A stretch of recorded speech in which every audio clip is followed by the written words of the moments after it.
Green Rush, Mining the Energy Revolution with Matt Watson. Welcome to Green Rush, Mining the Energy Revolution. I'm your host, Matt Watson. Each week, we dive into the periodic table and dig out a couple more elements that we could talk about. This week, we're going to take a little bit different turn. We're going to talk about technology, semiconductors in particular, and the use of precious metals. And here, we're not talking critical metals, just precious metals for today. Our special guest is Mr. Mike Walden. He's the Senior Director at TECHCET. TECHCET is an electronics material information team. They sell a number of market reports. Mike, welcome to the program. Thank you, Matt. Great to be here. For those who aren't aware of what we offer at TECHCET, let me just very quickly, with Matt's permission, segue into what we actually do. So we're an advisory firm who provides service, particularly focused on semiconductor materials and the supply chain. And I think what is a differentiator for TECHCET is the amount of experience and expertise that we have as a collective group that spans across materials, components, IC process, business development, and the list goes on. We have multiple components that we offer to the industry. The Critical Materials Council that's composed of more than a dozen key fabs and more than 50 related suppliers in the sphere. So again, thank you for the opportunity to talk with you. Not a problem. So why don't we go ahead and show that I just took a couple screenshots from your website. So the CMC seminar is fairly famous. This year you're holding it in Italy. Oh, wow. Sounds great. Yeah, so we had a really successful event in Phoenix earlier this year with more than 300 participants that on site and several who joined remotely. But yes, we do that twice a year. The one in the U.S. is multi-day, focused on business aspects, but also a deep cut on the technical side. The one in Italy that's shown here is a little more focused on the business and supply chain aspects. It's an abbreviated version of what we have in the U.S. And we alternate those, Europe to Asia, generally speaking, the ones not held in U.S., of course. Fantastic. So there's all sorts of questions I get all the time. I'm from, spent a good part of my career in the Silicon Valley here. And, people are always talking about the metals that flows into the semiconductor market. And people have, I think, a pretty interesting view of this versus reality. But, precious metals obviously enters the game in a number of processes, both on the front end and the back end of the semiconductor process. So, we want to just touch briefly on a few of these at a high level. Some of the data I want to show in the first two slides are really models that I have tried to build in the past using precious metals data, if you will. And for example, here is a picture from the World Gold Council data. This data is managed by Metals Focus, and they speak to the technology demand of gold measured in metric tons here on this slide. So how much metric tons is going into technology, which includes as a subset of that electronics. In the case of electronics and gold, it's not broken out. But generally speaking, on any given year, we're bouncing around between 6 to 9% of the total gold supply is going into technology and industrial applications, presently with a value of about a little under $21 billion worth of gold.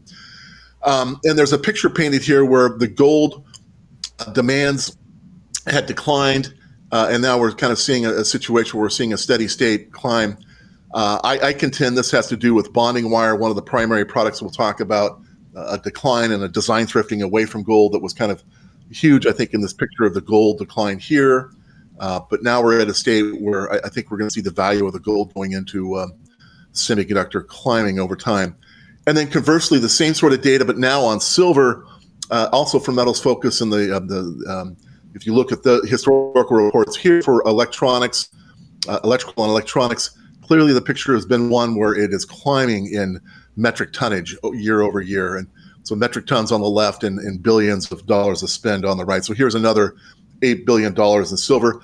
And I put a nice symbol here just to remind me this completely precludes any solar PV. Solar PV on its own is a massive market. So those are kind of the data sets that you have to work with. And Mike, I know one of the bigger problems people have a hard time wrapping their heads around is, well, what is semiconductor? And when you think about electronics markets that we have, and you kind of draw, bubble plots here, semiconductor, in 2023, somewhere around $534 billion in total revenue, where consumer electronics was significantly larger. MEMS, micro electromechanical systems, and sensors, a little under 16 billion. Data centers, 300 billion. Disk drive market, about 43 billion. That's the market I came out of. Automotive electronics now, it's sitting at about 260 billion. Flexible and printed electronics, an emerging, set of markets starting to come along.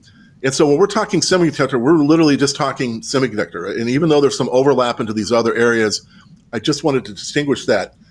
And just to throw up some of the logos and some of the names, some of the top 10 players, if you will, in the semiconductor market. And then, the ecosystem writ large, the key supplier base grows and grows and grows. So just to give people a perspective. And so let me get Mike in here. So let's talk purely semiconductor now that we've got our heads hopefully wrapped around what goes into semiconductor. And of course, there's just a litany of metals that have an impact here. Again, we're going to focus on precious metals to start with. And Mike, I pulled one of your public publications, open domain publication, and showed you an outlook here through 2020 with what at that time was a forecast climbing to 60 billion by 2024 on basically packaging materials and front end materials being the dominant piece of this. What are your thoughts and comments here in terms of what you thought you saw then and where we're headed today? This seems to be pretty close to where your most current forecast. Wouldn't you agree? Yeah. So it changes slightly as we input what we have a proprietary process that indicates wafer starts throughout the industry, and that forecast then feeds our specific models on materials. And we've consolidated these groups into common sets of information. There are subdivisions in these groups, of course. The major items that come into play, as you mentioned, Matt, I think much of the metal side of things are in the back end. However, front-end processing also, of course, requires the use of metals, precious metals, and whether they're precious or not, certainly metals in the semiconductor fabrication process. And essentially, those are interconnect type of requirements prior to the back end. The back end side is quite dynamic, and it's growing. And we hear much on the CHIP Acts that exist across the sphere, whether it be in the U.S. or others. And there is a larger and larger focus on the sophistication of back-end packaging because it's delivering where some device limitations do exist for those who are not leading edge. They can compensate using advanced packaging to bring system performance back to where it needs to be. Right. No, and the packages today, they're just getting more and more elaborate. It's astonishing to look at how the packaging market has already evolved and continues to evolve. We got another slide here that shows a little bit more futuristic outlook from you folks as well. And again, the same data sets, process materials here, packaging materials in the blue, silicon wafers, and then finally consumable equipment components here. Quite an aggressive growth outlook here with a little bit of a downturn in 23. Go ahead. And what's your commentary here, Mike? Yeah. So the semiconductor industry is very cyclic in nature, Right. and it has been that way. I chuckle. I've been in the industry for more than 3 decades, and whenever we're in an upcycle, you have folks that say, "Oh, the upcycle is never going to end. This is a new situation." And when we're ever in a down cycle, they're like, "Oh, this down cycle is never going to end."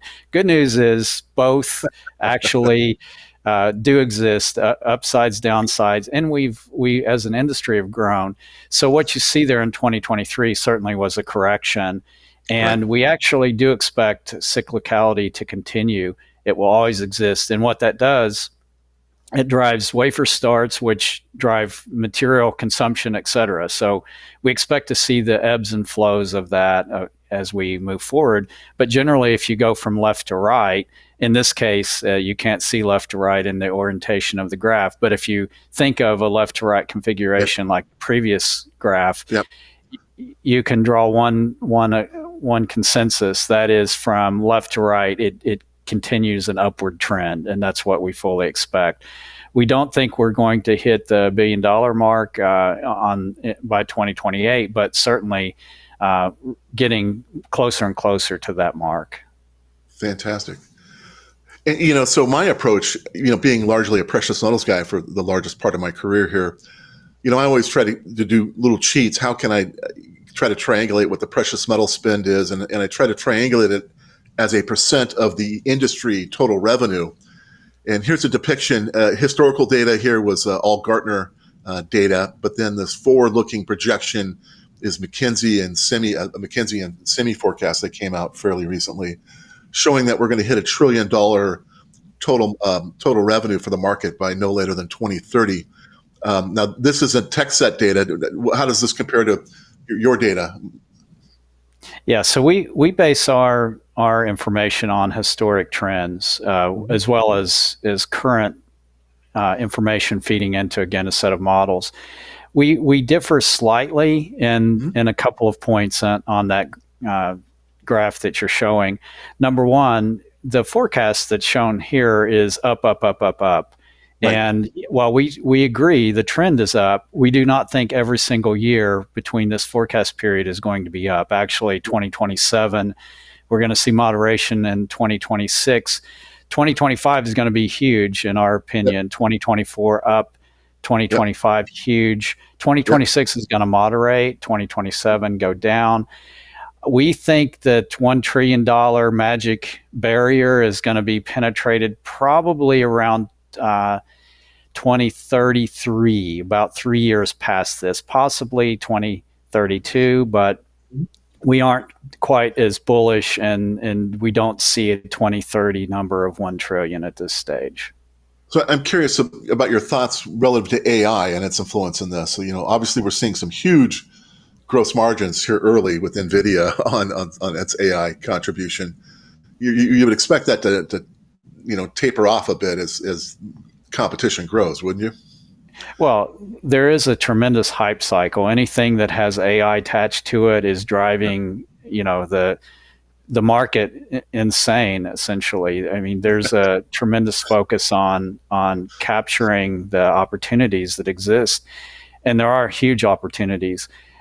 But we have to remember, at this point in time, AI is a relatively minor contributor, at least from a device perspective, in terms of how much is involved. That will change, obviously, in time. 2024, we're already seeing huge growth. But really, before it starts to significantly contribute, it's going to take a few years for that to occur. Mm-hmm. Certainly next year will be larger than this year, but it's still a fairly minor portion of the overall. And so we have to keep that into consideration. Understood. Again, as I play with the data, I'm trying to put my best estimates of the precious metal spend, put it in the context of the total revenue. I have a similar chart that shows this in percentage terms. Today, 2023, we're about 1.6% of the semiconductor total revenue is on precious metal spend in my modeling view. And again, with some outlook, and I'm following that same model that you're right, was probably a little too linear. Your data is going to have a little dip here, but I would project we're going to see precious metal spend grow from a total of about 9.3 billion today, climbing up well above 15.5 billion by the end of the decade. So just to explain, and again, from my modeling perspective, I break it down into chunks of products. Bonding and bumping wire has been one of the primary sources of where precious metals go. It started off initially with a very high dosage of gold. They since have migrated away, using less gold and doing more pure silver, doing palladium on copper and pure copper configurations of wiring in semiconductors. So we've seen the gold content come down as a result. but we've seen linear meters year over year actually growing, and that's a question in itself. There was a lot of predictions that bonding wire, with some of the newer packaging technologies would be a diminishing market, and it's not clear from looking at the linear meters that's true. Would you agree with that? Yes. So again, we have to remember that innovation is the heart of the semiconductor industry. However, that doesn't mean that our past innovations go away quickly, or even in time. You'll see sustained activity that one might expect would diminish. It may diminish in its relative amount, but generally speaking, there's a continued growth in overall consumption. So if you're keying in on year growth, then you have a problem. But if you're looking at a sustaining business, then you can still see much activity. One corollary is just the simple diameter of wafer. We've migrated multiple times, but we still see, depending on the application, we still see small diameter wafers, less than 150 millimeter. Used 200 millimeter continues to be very strong. 300 millimeter, of course, is mainstream for leading edge and high density things like memory production. So we don't throw away the past. We continue to build upon it. So. No, that's a really good point. I think, the CapEx, the spend is so significant up front. Changing these configurations is nothing subtle. And so you have legacy plants and equipment that have run, you've got designs that are 30 years old still out in mass production, right? I mean, it's an industry that takes forever to cycle through to the latest, greatest node, fine pitch products. And some may decide they don't need that technology for their application, because everything, when it boils down to it, is cost and what you can sell to the market. So we'll still see competition, and there's a use for all of those resources. They will not go away. They'll be repurposed for something that is usable. So just to give people the pictorial of these major categories of precious metal spend, again, bonding wire, here's a nice picture. If you've never seen a video of this bonding wire being stitched in live speed, it's absolutely amazing to watch. If you've got the time, go to YouTube and just type in bonding wire, and I'm sure you'll get a number of hits on videos that can illustrate it for you very quickly. White chemistries, a number of these involving gold. You get into a bucket of just silver products, everything from electroconductive adhesive or die attach paste and solders that are used in a number of different ways.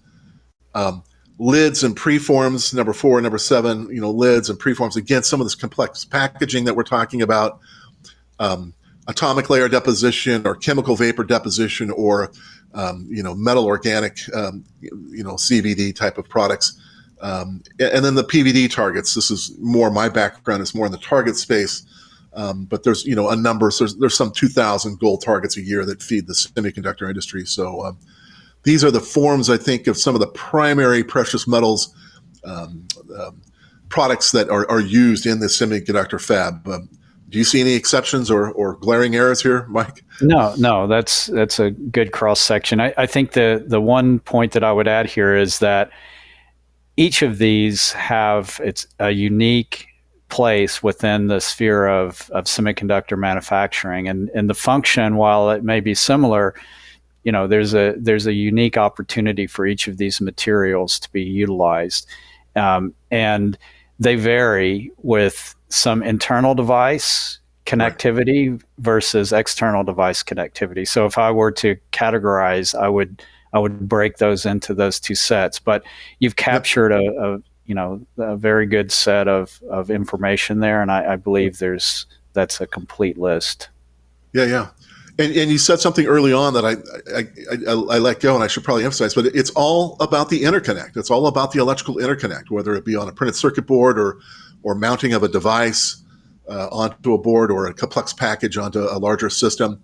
All these different products are all geared toward the interconnect in one way or another, right? Yeah, the flow of current. I mean, that's basically what we're looking at here. Right. So let's spend a minute. The big buzzword, obviously, AI. If you want to get clicks, talk AI, right, Mike? And Exactly. right now, boy, AI is making a lot of noise. And again, kind of as a precious metals analyst, I'm looking at the market. We'll talk about AI, and then if we have time, we'll get a little bit into the e-waste as well. But I know from talking to e-waste processors, they absolutely love these data centers and the decommissioning of data centers, which occurs every 3 or 4 or 5 years, where just wholesale, maybe a 5-story building gets vacated of a number of drives and server blades, and all refreshed with the latest and greatest technology. And here comes along AI and NVIDIA in particular. This particular package, you get a sense of some of the complex. Just looking at this thing, you get a sense of the complexity going on here. In addition to these GPUs that they have, which are massive, and right away you kind of get the sense there's more metals involved here. Mike, is that a fair assessment? Absolutely. So the leading edge designs are becoming extremely sophisticated. Not that they haven't been for a long time, but you have to remember that AI is a self-feeding monster, if you will. Yeah, so right. AI now is being utilized to do layout. Obviously, there still is required the expertise of human interaction, but as we move along, there's going to be a higher utilization of AI. That could be counter to some of the current use of metals, because it will try to, obviously, if you give it a target, to minimize the use of metals but still be reliable and functional, it will try to do that. But generally speaking, the complexity is just driving material consumption further and further. Right. Can you give the listeners some sense of these cores? A CPU, they talk about CPUs having a limited number of cores and basically doing a lot of serial type of processing, whereas these GPUs, you're running in parallel paths at the same time on a multitude of different topics and directions, right? So yeah, that's correct. So basically go ahead, Matt. Please, go ahead, Mike, please. Yeah, so the GPU, if you've been around in the industry long enough, you realize that really it was for generally speaking, consumer-based applications. It was for gaming, high-intensive gaming. So how do you process video to make it more realistic?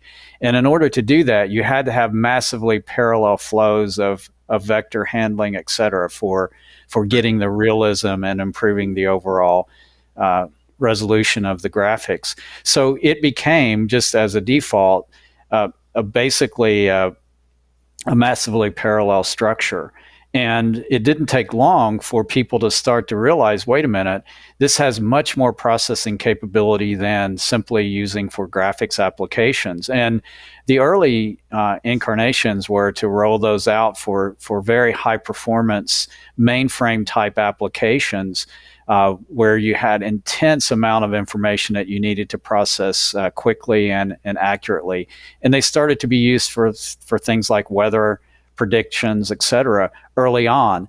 And then it just, from there, once AI became really more in vogue and capable because of the availability of information for large language model enough to train, then they released the GPU performance on the learning approach for AI. And now here we are. We're looking at a massively parallel utilization and flow of data, not only limited to the processor itself, and even specialized processors, tensor units, et cetera, to do that.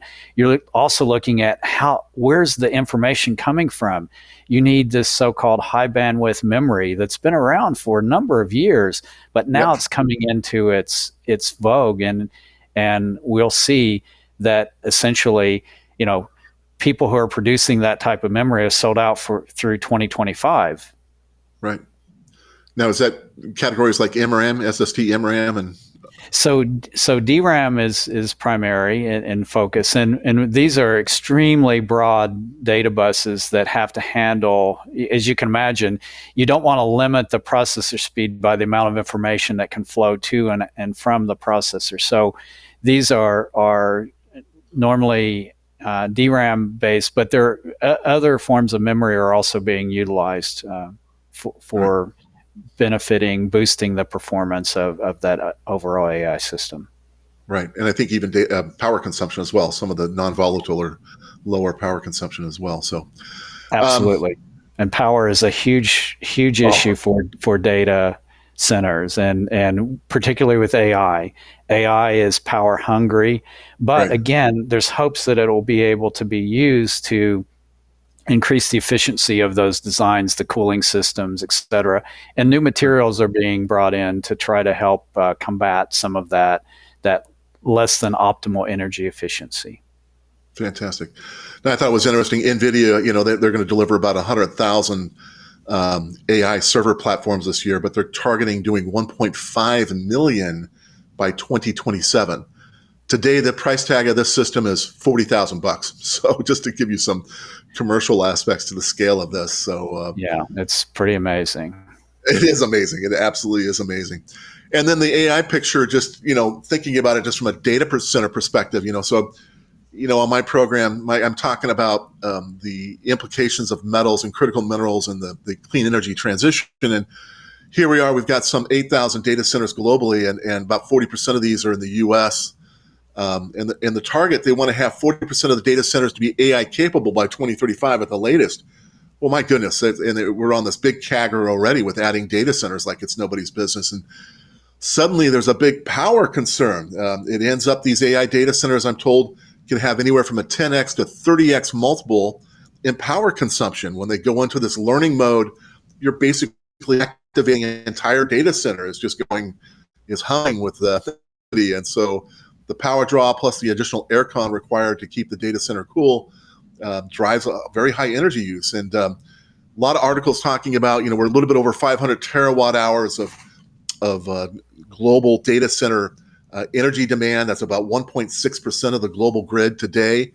The fear is that that's going to exceed, there were some estimates even as high as 6% within 5 years. So I'm not sure it's going to get that high, but there is going to be a power strain on this, to the point that the bigger boys, the Amazons, the Googles, Microsofts, when they're laying out their next generation AI data centers, they're co-locating a lot of these with nuclear, interestingly, so that they get a reliable clean energy source to feed this beast. So there, Mike, I went for a long while there. Why don't you throw in some commentary as well? Yeah, so I would draw a corollary to this. When we consider the transition of semiconductor technology, we've also seen a huge change in the amount of consumption of energy that's required. One of those major transitions was moving from deep UV to extreme UV. And in those cases, the amount of power required also brought in the utilization of nuclear power in order to supplement. That occurred in Taiwan, for instance. So in this case, again, the amount of consumption of power is clearly a key, a driver. Yep. And the material side of the business and the technology side of the business being integrated together to face this challenge is really key. And I think one of them is trying to be able to have devices that can run at higher temperature that are not as sensitive to interrupt or functionality hits at higher temperature. So you can reduce the amount of cooling, but that's just one portion of it. The performance from the GPUs or the specialized processors will continue to require cooling, heat sinks, et cetera. So metals are not going to go away anytime soon, and we still have to be concerned about the drive for AI power consumption and how we can utilize that effectively, particularly in the drive of renewables. It's very difficult to paint a picture where renewables can sustain the type of energy requirements needed for data centers. No, and that's the big hot button, if you will, within the electricity community and power generation community is, these AI data centers are basically signing PPA, offtake agreements for power. And effectively, you're taking a large piece of the nuclear and setting it aside for AI and kind of starving the rest of the economy, if you will, for that reliable baseload power. And that's the problem: as you do more variable renewables, you need to have baseload, stable, reliable, meeting peak evening time demands power. And of course, the nuclear is one of the most reliable forms of power generation that there is. And of course, when you talk about building out the power grid in general to support all this growth, of course, you're talking copper and metals, like it's nobody's business there as well, absolutely. right? Absolutely. So this is really an interesting topic.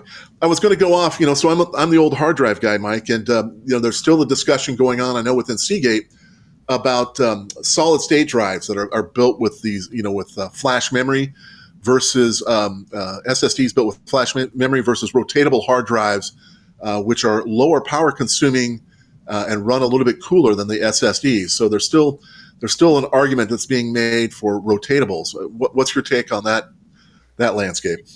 Yeah, I think it's again, I hate to keep drawing analogies, but I think it's important to understand when you look at the materials in the industry now today, you hear about, for instance, of course, silicon has been an old mainstay, but you hear about more about gallium arsenide, gallium nitride, silicon carbide. Those continue to offer advantages and opportunities. But what happens when those materials make headway, it just pushes the mainstay technology, silicon, to achieve more and more. And I think it's analogous to the situation with hard drives versus solid state drives. There still is a lot of legs left in hard drives, in my estimation. Yeah, and there's certain applications sorry about that, Matt. There's certain applications that will continue to rely upon the stability and durability of those, even though the solid state has made huge strides in read-write cycles, improving the overall robustness of that data set and the life cycle of those devices. But nonetheless, HDD will be around for a while and continue to increase in its performance. Yeah, a lot of platinum and ruthenium goes along for the ride with that discussion. So, absolutely, the precious metals world is interested there. Taiwan invasion by China is still a huge geopolitical risk, and there's nothing that can make gold and silver jump like geopolitical risk. And people sometimes ping me with, why is Taiwan so important? And it represents 66% of the installed nameplate front-end foundry capacity. But when you look at it by node in these most advanced nodes, it's about 90% of this advanced node, defining advanced as 7 nanometer and below capacity. And again, I think you have a legacy capacities that span over 30 years from start to finish. So these, most recent generation 5, 7, 5, 3 nanometer nodes that have come out, they're not the biggest piece of the pie, but so much of this is kind of hoarded in the foundries at Taiwan. Boy, if there was some action on Taiwan, this could impact AI, this could impact automotive, this could impact all your leading IC nodes, IC computing products. This could really mess up global markets quickly if they were to act on this. Am I reading this wrong? Absolutely not. It's a lingering concern. I would love to say that the geopolitical tensions have been relaxed, but they're not. They're actually just one building upon the other. And actually, we're talking about precious metals here, but rare earths. China just recently announced that they will have a surety of state ownership of all critical raw rare earth materials, all the way from start to finish of the supply chain, and that will go into effect October 1st. So tit for tat. Yeah, I think the geopolitical risks are huge. We went through the COVID situation and the so-called great chip shortage. That was I think a wake-up call for for policymakers. Being in the semiconductor industry, I was aware of that for forever, but a lot of people weren't. But boy, when it comes home to roost, you start to say, wait a minute, hold on here, and then you start to talk about national security elements.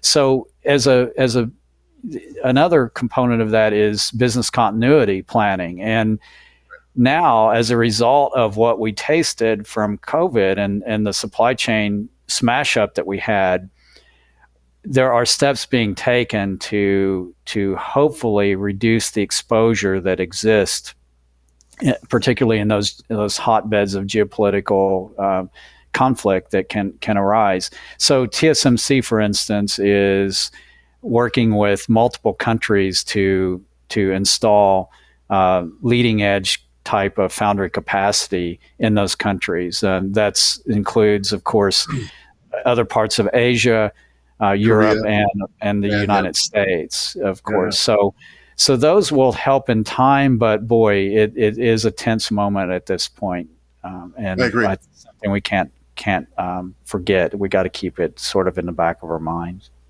No, and in my view is if they're going to act, they're going to do it in the Biden presidency, right? They're going to do it before the clock is up on Joe Biden. So that's why I think the risk is more immediate term. In the next few months, I think will be critical to watch.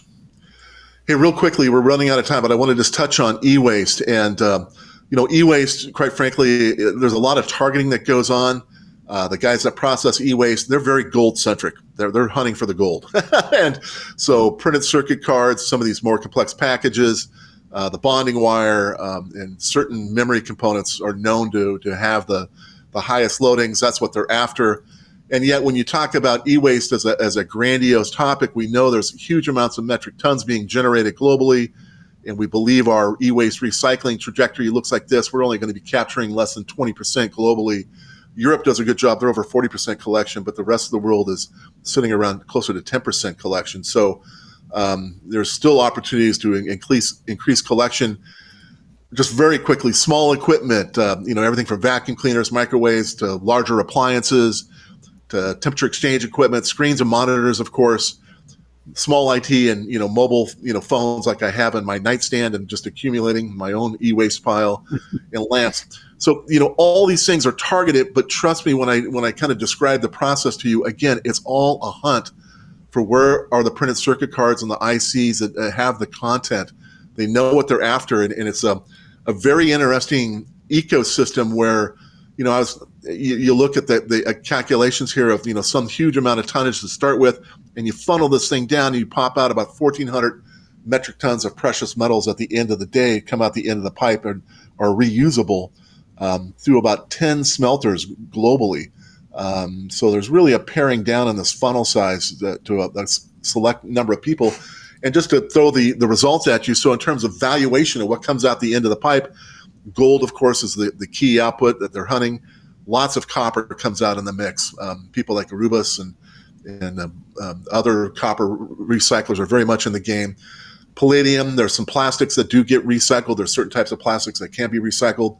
Silver, of course, is abundant throughout all sorts of these systems. A little bit of platinum, and you get some others along the ride. But in terms of valuations, that's kind of the composition. And so, again, I just wanted to stress there is a cycle where we're doing our best to recover these valuable metals and a whole ecosystem wrapped around this. Now, Mike, I know this isn't so much TECHCET's bag, if you will, but I don't know if you had any comments there you wanted to throw out. Just that I think we're leaving a lot on the table. There's still tremendous opportunity to make improvements. Right. And as we assign more priority to creating a reuse, a circular type of approach throughout semiconductor, I do believe that we'll see improvements over time, but it's going to take effort and it's going to take expense. It's not free and it's not overnight. Yep, exactly. Lots of interesting developments in the systems. There's better segregation and collection at the front. Just don't throw everything into a grinder and creating black mass, if you will, to be more selective in your targeting. So I think you're seeing some maturity coming to some of these e-waste processors, but there's all sorts of room for improvement, to your point. So, Mike, I try to give us some broad strokes of this marketplace, and I encourage anybody who obviously deals in these markets and really wants the precision of the data to contact you. I think your team does a great job capturing the spins in these areas, not just precious metals, but all the metals and all the different products. So I just want to thank you for your time, Mike. Really appreciate you coming on. Thank you, Matt. Appreciated the opportunity, and great show that you do. So please continue to bring those interesting sort of rest of the story and backstory type of approaches that you provide. Thank you again. Not a problem. Join us again next week for Green Rush, Mining the Energy Revolution. Again, I'm your host, Matt Watson. Like and subscribe. Thank you, everybody. Until next time. Green Rush, Mining the Energy Revolution with Matt Watson.